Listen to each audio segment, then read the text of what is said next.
Hey guys, Kyle, the Dead Knight of Anime here, bringing you my review for Black Clover episode 36.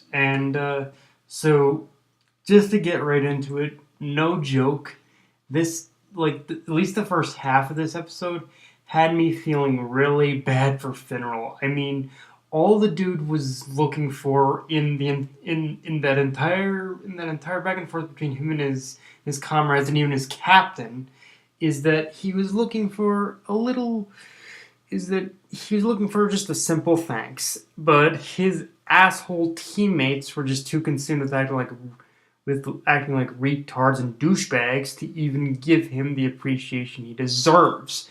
And I'm not even saying that deserves part as an overreaction, because honestly, when you really look at what Finral did last episode, like they basic both Yami and Gauch owe him big time. Like if it wasn't for him, then they would have been dusted. That's I thoroughly believe that they would have just been dusted. That's pretty much a fact.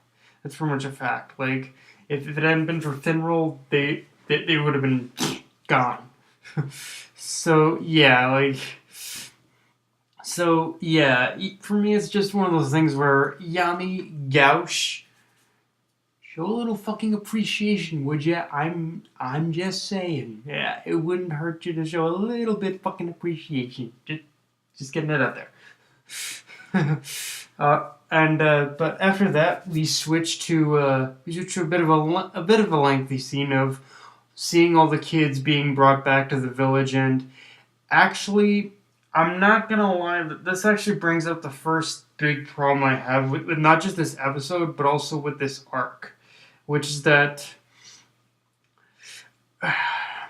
Noelle, which is basically revolves around Noelle, and the fact that she's barely gotten to do a damn thing in this whole arc. She was pretty much the only reason she was in this arc is to fulfill her role as a support character, and that's it. She didn't really, pretty much so far, she hasn't really done anything that stood out. And before anyone says that, well, oh, she's pretty much, well, that's pretty much the purpose of these characters to begin with. Well, yeah, except if you look at the last arc, pretty much Noelle actually did in the last couple arcs. We actually see Noelle doing her thing. We actually seen her going in, kicking ass, taking names, doing all that kind of shit.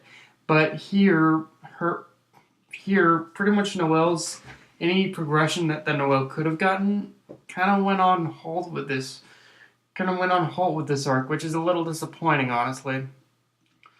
And but it's like one of those things where her last arc, she pretty much stood out in an amazing way. But here, yeah, she was just kind of at a standstill. I'm not sure if just that the series and just the manga creator couldn't really think of what to do with her in this arc. I don't know, but yeah, just I wanted Noelle to do more stuff, to do a lot more in this arc.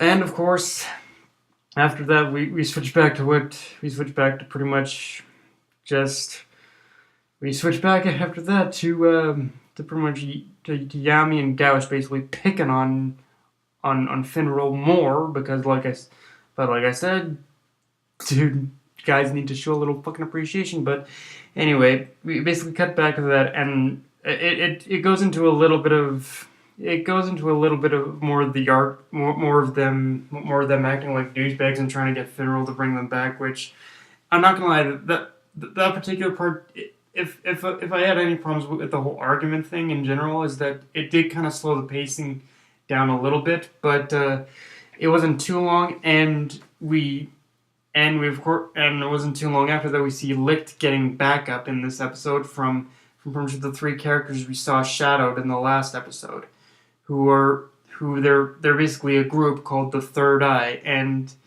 there are three characters that are even stronger than Licht, and boy did it show. I mean, obviously they'd have an advantage considering how much magic and energy that Yami expended in his battle with Licht, but yeah, the episode didn't really shy away from showing just how ruthless these characters are, and I gotta add this from a design point of view, like from an artwork of basically how these characters are designed. From a design standpoint, these guys are probably have the most original designs I've seen in the show thus far, because most characters I've come across in Black Clover up to this point, I can easily compare compared to characters I've seen in other shonen, but these guys personally for me, they had their own distinguishing looks and design, which I think to me made them stand out a lot more for me in this episode for sure. Although if I had to compare, then I'd say Vato, the pretty much beastly looking guy. He looks a little like Sabretooth from X-Men, but I don't technically count that because that's not really that's not really anime related to me. It's just another character from another media. So, but yeah, Vato, he's definitely got the Sabretooth look for sure. I will say that much. But honestly, it works. Like, dude is just the dude is pretty much beastly, both literally and figuratively. And yeah, like the dude takes the word beastly to pretty much a literal and figurative level for sure. And I think okay, so it was said as a throwaway line in this episode, but Yami had a bit of a line where he said he was close, where at the point where backup arrived. We'll get to that in a bit, but at the point where backup arrived, he said he was close to going full power against the third eye guys. And if he had been pushed a little harder without interference, that if he had been pushed a little harder, then he would have been able to unlock that full power. Which that tells me it is of course connected to Ki in some way, and I imagine how it works is and I imagine that this kind of shows us that definitely Ki can in fact get stronger, pretty much the longer you fight. So even so, in that situation, if Yami had lost all his magic, he would have had one hell of a powerful Ki attack on standby in order to take them, in order to take probably I'd say almost all three of them out, or at the very least severely injure them. I want to say, because if he took them all out, I might question it. If he ends up taking them all out with this special Ki attack, and which might still happen, I would have questioned that. But if he severely injures them, then I could buy it a little more. And like I said, interference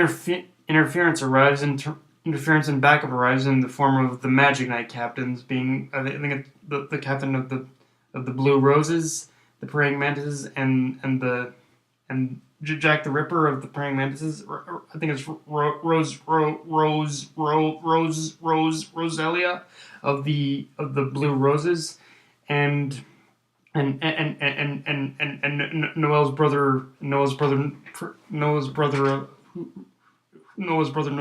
pretty much Nozel from the Silver Eagles, and which with their arrival on the battlefield, I'm crossing my fingers on this one, severely crossing my fingers, that that we're in for some epic action next week, with which the preview does seem to promise that, but I'm kind of hoping it will be like I'm praying like it won't be it won't be too overpowered. Like, I'm praying it'll be like a balanced fight, and the captains aren't just gonna wreck the Third Eye group. Like, actually, I want to see like an equal fight between the two groups for sure. And again, from what I see from the preview, looks like we might be getting that, but I'm still crossing my fingers that's what we exactly are going to get.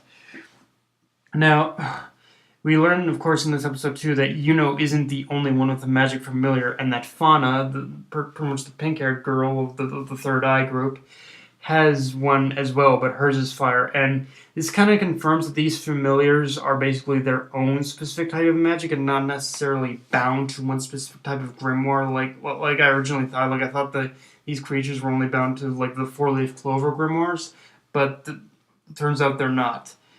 However, considering the elemental theme that these spirits seem to be carrying, I imagine the spells themselves are still quite rare, and that not anyone can pretty much can pretty much harness or get a hold of them. Like it's a spell that's only granted to a specific type of people, and whoever ends up finding this spell in particular. So yeah, but yeah, guys, that's my review. If you enjoyed the video, like, comment, subscribe, follow me on Twitter and Facebook.